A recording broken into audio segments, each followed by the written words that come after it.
रात के 3 बजे तक जब मुझे नींद न आई तो मैं मजबूरन अपनी बहन के कमरे में चला गया। इरादा ये था कि आहिस्ता से उसे उठाकर बात करूंगा। कमरे में हल्की रोशनी जल रही थी। मेरी बाकी बहनें गहरी नींद में थीं, लेकिन बड़ी बहन वहां मौजूद न थी। मैं हैरान हुआ कि वो रात के इस पहर कहाँ जा सकती है। बरामदे में आया तो हमारा बाथरूम साथ ही बना हुआ था। मैं बाथरूम के करीब पहुंचा तो धीमी सरगोशी सुनाई दी। गौर से सुना तो ये मेरी बहन की आवाज थी जो किसी से कह रही थी, जल्दी करो कोई आ जाएगा। दूसरी तरफ से कोई मर्दाना आवाज आई, रात के 3 बज रहे हैं, कौन आएगा? तुम परेशान न हो, मुझे सुकून से करने दो।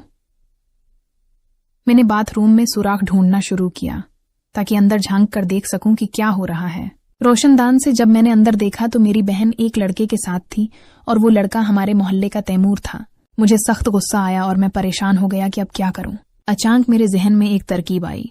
मैं वापस बाथरूम के दरवाजे पर आया और आहिस्ता से कहा, प्लीज, मुझे पता है तुम्हारे साथ कोई और भी है। मुझे ये भी पता है कि तुम लोग अंदर क्या कर रहे हो। तुम दोनों की भलाई उसी में है कि आहिस्ता से दरवाजा खोलो, घर में कोई शोर सुनकर आ जाएगा। अंदर से मेरी बहन बोली, मैं वॉशरूम में हूं, आप क्यों आए हैं? जाएं यहां से, आपको बोलने की जरूरत नहीं है। मैंने कहा, मैंने सब देख लिया है। ये तैमूर है ना, वही लड़का जिसके साथ वो उम्र गलियां बना रही थी। तुम्हारी भलाई इसी में है कि मैं अभी उम्मी और अबू को उठा के आ जाऊं। वह फौरन बोली, अच्छा भाई, आप किसी को ना उठा के लाएं, मैं दरवाजा खोल रही हूं। फिर कनीज ने आहिस्ता आहिस्ता दरवाजा खोला और तैमूर वहां से भागने की कोशिश करने लगा। मैंने कहा, खबरदार तैमूर, जो तुम यहां से हले भी वो वहीं रख गया। फिर मैंने अपनी बहन पर सख्त गुस्सा किया। हालांकि मुझे पहले से शक था कि वो इस तरह के कामों में मुलव्वस है, लेकिन आज मैंने उसे हाथों हाथ पकड़ लिया था। अब उसके पास कोई चारा न था। मैंने पूछा, ये सब कब से चल रहा था तुम दोनों के दरमियान? और फिर अपनी बहन से कहा, तुम तो बड़ी कहती थी कि मैं अपने शोहर से मोहब्बत करती हूं, इसलिए दूसरी शादी नहीं कर सकती, पर यह काम तो तुम बड़े शौक से कर रही हो। अचानक तुम्हें क्या हो गया? तुम आज हाथ आ गई हो। आतनी आसानी से वो घबरा कर बोली, भाई, खुदा का वास्ता है, मुझे जाने दो। उम्मी और अबू को पता चल गया तो तैमूर के साथ मुझे भी मार डालेंगे। मुझ पर रहम करो, मेरा पर्दा रखो। फिर मैंने कहा, अच्छा, तुम उस तैमूर को पकड़ो, मैं तुमसे बात करना चाहता हूं। शायद तैमूर पहले ही बाहर चला गया था, उसने मेरी बात नहीं सुनी। फिर मैंने अपनी बहन को पकड़ लिया और कहा, ये जो काम तुम उसके साथ कर रही थी, चलो बाथरूम के अंदर मेरे साथ भी वही काम करो। वह कहने लगी, नहीं भाई, मैं आपके साथ नहीं करूंगी।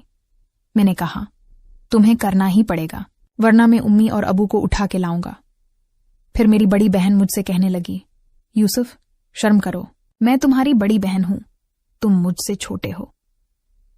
मैंने कहा, कुछ नहीं, इस वक्त मेरा दिमाग बहुत खराब है, वैसे भी मुझे तुम्हारी जरूरत थी, तुम्हें ही उठाने आया था। ये तो अच्छा हुआ तुम मुझे उस हालत में मिल गईं, अब नहीं जाऊंगा। फिर मैंने उसे हाथ से पकड़ा और बाथरूम में ले आया। उसने कहा, अच्छा रखू, मेरी बात सुनो। मैंने कहा, एक हाथ में पकड़ लूं फिर बताती हो। आस ने कहा, नहीं, पहले मेरी एक शर्त है, उसे पूरा करो। मैंने कहा, अच्छा बताओ, जल्दी। आस ने कहा, भाई अभी नहीं, वो मैं कल बताऊंगी। मैंने कहा, नहीं कनीज, ऐसा जुल्म मत करो, रात नहीं गुजरेगी इस तरह। आस ने कहा, पक्का वादा है, कल तुम्हें जरूर मिलूंगी, लेकिन मेरी शर्त सुन लो। मैंने बहुत इसरार किया, मैंने उसके हाथ में दिया, इससे बर्दाश्त न हुआ। फिर वापस आकर अपने बस्तर पर लेट गया। अब मुझे काफी देर तक नींद नहीं आ रही थी। मैं ऐसे ही जागता रहा और अपनी बड़ी बहन के बारे में सोचता रहा। वो कब से उसके साथ लगी हुई थी, पता ही नहीं चला कि किस किस के साथ वो लगी है। जिस चीज से मैं डर रहा था वही काम मेरे घर में हो रहा था। मैं ऐसी चीज से डरता था कि मेरी बहनें किसी के कहने पर ना आ जाएं, ये काम न कर लें। खैर, मेरी आंख लग गई। आज मेरी आंख 8 बजे खुली थी। मैं बाहर आया तो उम्मी नाश्ता बना चुकी थी। उन्होंने कहा, यूसुफ, आज तो उठने में काफी देर कर दी है। मैंने कहा, हाँ उम्मी, बस आंख लग गई थी। उम्मी ने कहा, अच्छा जल्दी से नाश्ता कर लो और फिर दुकान पर जाओ। मेरी उम्मी भी बहुत खूबसूरत और हंसमुख थीं, लेकिन मैं यही सोचता था कि इनसे बात कैसे करूं, इस मौके की तलाश में था। अम्मी के साथ खैर, मैंने नाश्ता किया। फिर मैं अपनी बहनों के कमरे में गया। जब गया तो मेरी बड़ी बहन अपने छोटे बेटे को नाश्ता करवा रही थी। मुझे देखकर मुस्कुरा रही थी। फिर मैंने अपनी बहन से कहा कि बताओ तुम्हारी क्या शर्त है। उसने कहा, भाई आज दोपहर जब आप खाना खाने आएंगे तब मैं आपको बताऊंगी मेरी क्या शर्त है। मैंने कहा, अच्छा। फिर मैं वापस अपनी दुकान पर आया। दुकान पर मेरा छोटा भाई बैठा हुआ था। दुकान पर बैठे हुए अभी मुझे थोड़ी देर ही हुई थी कि जिसका मैंने जिक्र किया था, हमारे गांव की एक लड़की है जिससे मैं मोहब्बत करता हूं। इसका नाम इलेना है। वो इस मोहल्ले की सबसे खूबसूरत लड़की है। वो सौदा लेने के बहाने दुकान पर आई और कहा, यूसुफ, मैं तुमसे एक बहुत जरूरी बात करनी है। तुम्हारे पास कोई फोन है? मुझे दो ताकि मैं तसल्ली से तुमसे बात कर सकूं। फिर दुकान पर मैं बात नहीं कर सकता था। मेरे पास मोबाइल था। मैंने उसे मोबाइल दे दिया और कहा, जाओ घर जाओ और घर जाकर मुझे फोन करना। आलिना बोली, यूसुफ, मुझे तुम्हारी बहुत याद आती है। तुम मुझसे मिलने की कोशिश क्यों नहीं करते? मैं रात भर तुम्हें याद करती हूं। मैंने कहा, मुझे भी तुम्हारी बहुत याद आती है। यहां कोई होटल वगैरह तो नहीं होते जहां हम जाकर मिले? फिर उसने कहा, मेरे पास एक तरकीब है, अगर तुम्हें अच्छी लगे तो। इट्मे ने कहा, क्या बताओ? आस ने कहा, मेरे घर के पीछे कपास की फसल लगी हुई है। अगर इस कपास की फसल में कोई बैठ जाए तो उसे कोई देख नहीं सकता। अगर तुम कहो तो मैं रात को वहां आऊंगी, तुम भी आ जाना। हम वहां पर एक दूसरे से मिल लेंगे। मेरा दिल तो बहुत चाह रहा था कि मैं उसके साथ, क्योंकि वो बहुत खूबसूरत थी, इतनी खूबसूरत कि गांव के सारे लड़के उसी के पीछे थे।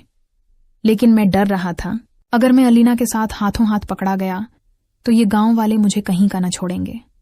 और मेरे पास दूसरा ऑप्शन भी नहीं था, मेरी बहन की सूरत में।